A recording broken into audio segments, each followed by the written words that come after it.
Donc réalisation des abdominaux en neutre. En maintenant la cambrure du bas du dos, on va venir faire une flexion du buste.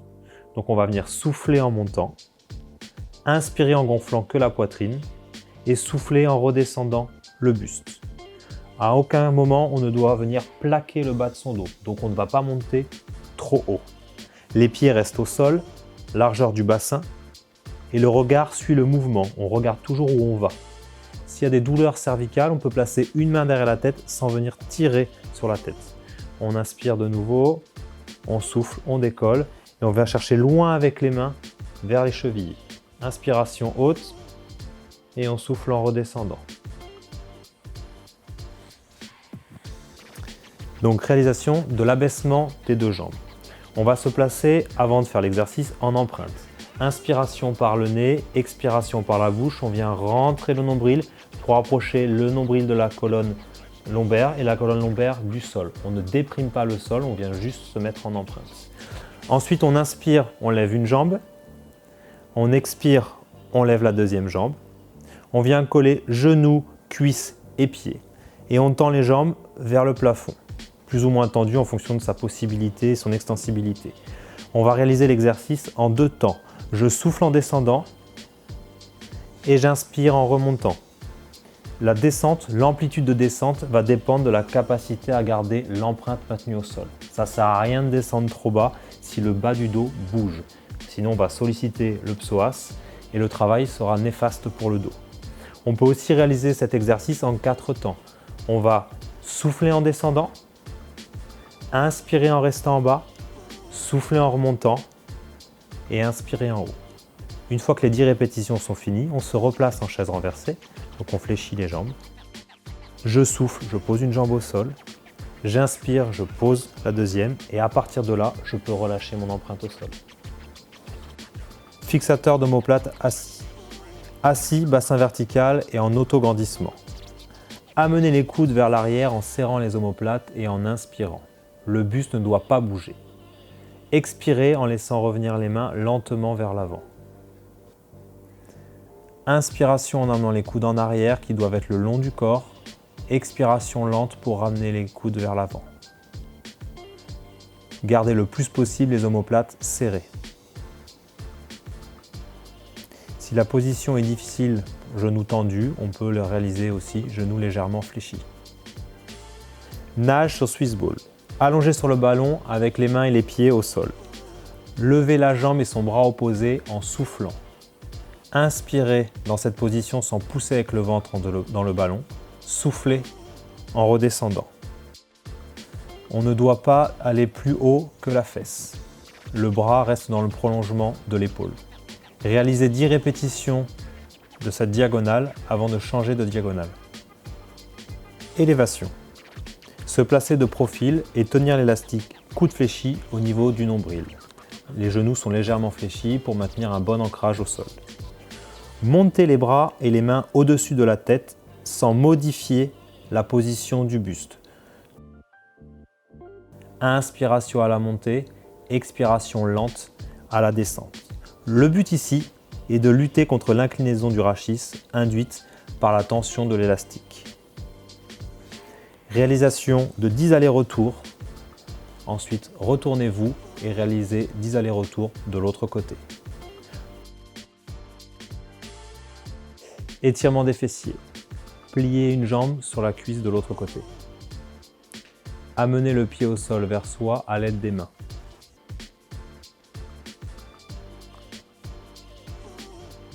Tenir la position pendant 15 secondes tout en respirant. Réalisez 3 séries de 15 secondes de chaque côté. Étirement de la chaîne postérieure. Gardez une jambe tendue au sol, attrapez la cuisse de l'autre côté avec les mains. Placez la cuisse perpendiculaire au sol, puis tendre et amener le pied vers le plafond. Amenez si possible le pied et les orteils vers soi. Tenir la position pendant 15 secondes. Le rendu n'est pas obligé d'être celui-ci. On peut avoir une flexion de genou et une extension donc moins importante. Dès que nous percevons une tension à l'arrière de la cuisse ou du mollet, tenir la position 15 secondes mais ne pas forcer en allant plus haut.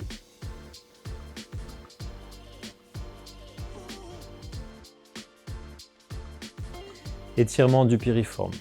Croisez une jambe par-dessus l'autre. Placez la main de ce même côté en arrière. La main opposée vient croiser le genou, soit au niveau de la main, soit au niveau du coude, et on amène une pression vers l'arrière. Prendre bien appui avec la main au sol pour pouvoir se grandir. Regard à l'horizontale. Tenir la position pendant 15 secondes avant de changer de côté. Étirement des adducteurs. Pliez les deux jambes. Gardez les deux pieds en contact l'un contre l'autre. Placez les coudes à l'intérieur des cuisses.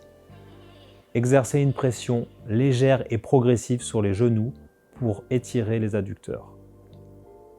Maintenir la position 15 secondes, puis relâcher lentement.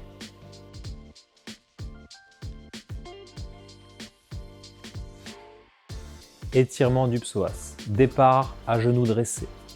Puis avancez un pied en avant pour être en chevalier servant. Le genou arrière reste au sol. Transférez le poids vers l'avant pour créer un étirement sur la partie haute de la cuisse arrière. Gardez le haut du corps droit et le regard en avant.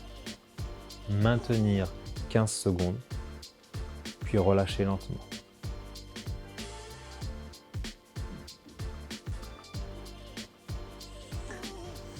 Étirement du rachis dans sa globalité en extension. Assis sur le ballon, bassin vertical.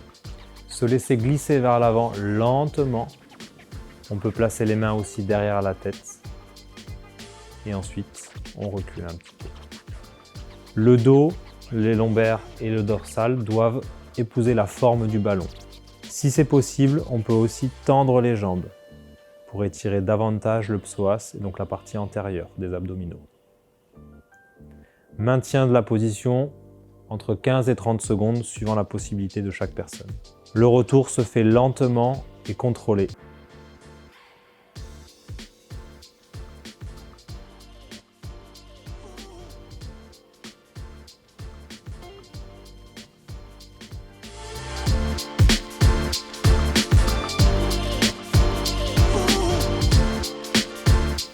Qu'est-ce que la lombalgie? La lombalgie, c'est une douleur de la région lombaire, c'est-à-dire de la charnière T12-L1 jusqu'à la 5e vertèbre, L5, avec ou non irradiation dans les membres inférieurs. Il faut savoir qu'il y a 75% de la population qui subira dans sa vie une lombalgie. C'est aussi la première cause d'handicap dans l'Europe. Il existe plusieurs types de lombalgie. Le premier type, c'est une lombalgie symptomatologique qui sont liées à une pathologie, à une maladie, comme une tumeur, une fracture ou une infection. Ensuite, la deuxième cause de lombalgie, c'est la lombalgie commune, ce qu'on appelle la lombalgie seule. Et dans ces lombalgies communes, on a 3 stades. Aiguë, normalement spontanément résolutive. Ensuite, chronique, supérieure à 3 mois. Et les récidivantes, c'est-à-dire avec plusieurs épisodes aigus dans un délai assez court. Il faut savoir que 10% des lombalgies évoluent de la lombalgie aiguë à la lombalgie chronique. Lorsqu'il y a une irradiation, lorsqu'il y a une atteinte nerveuse, elle peut être due à une hernie qui vient comprimer le nerf sciatique ou le nerf crural par exemple, ou à cause d'un canal lombaire étroit. Mais aussi, il peut y avoir une irradiation qui n'est pas nerveuse mais qui est pour le coup musculaire, liée à une tension musculaire appelée point gâchette. Pourquoi se renforcer, pourquoi s'étirer et s'assouplir? Il a été prouvé par l'HAS et l'OMS que le maintien de l'activité physique et ou professionnelle est nécessaire même en phase aiguë. Le traitement repose donc sur la mobilisation et l'activité physique. Le sujet lombalgie chronique, très douloureux, répond favorablement au programme dynamique et intensif. C'est ce qu'on appelle la restauration fonctionnelle du rachis. Et le sportif dans tout cela? Il est moins touché que la population normale, mais la lombalgie est bien présente dans la carrière du sportif. On peut penser à Ribéry, Federer par exemple. Leur surutilisation, les postures sportives inadaptées pour la structure rachidienne et bien d'autres étiologies sont responsables de lombalgie. Donc un sportif, comme une personne lambda, a besoin de prendre soin de son dos, a besoin de faire des exercices de renforcement, d'assouplissement et d'étirement pour rester en forme. Les mots-clés sont donc, en résumé, mouvement, souplesse, activation des muscles profonds, gainage dynamique et proprioceptive, représentation corporelle dans l'espace, économie rachidienne, prévention et contrôle pelvien. Tous ces mots-clés, vous allez les retrouver dans le pack d'eau, dans tous les exercices que nous avons mis en place dans ce pack. Le pack d'eau est constitué donc d'un ballon pilates, d'un Swiss ball, de 2 élastiques de tension différentes et d'un tapis.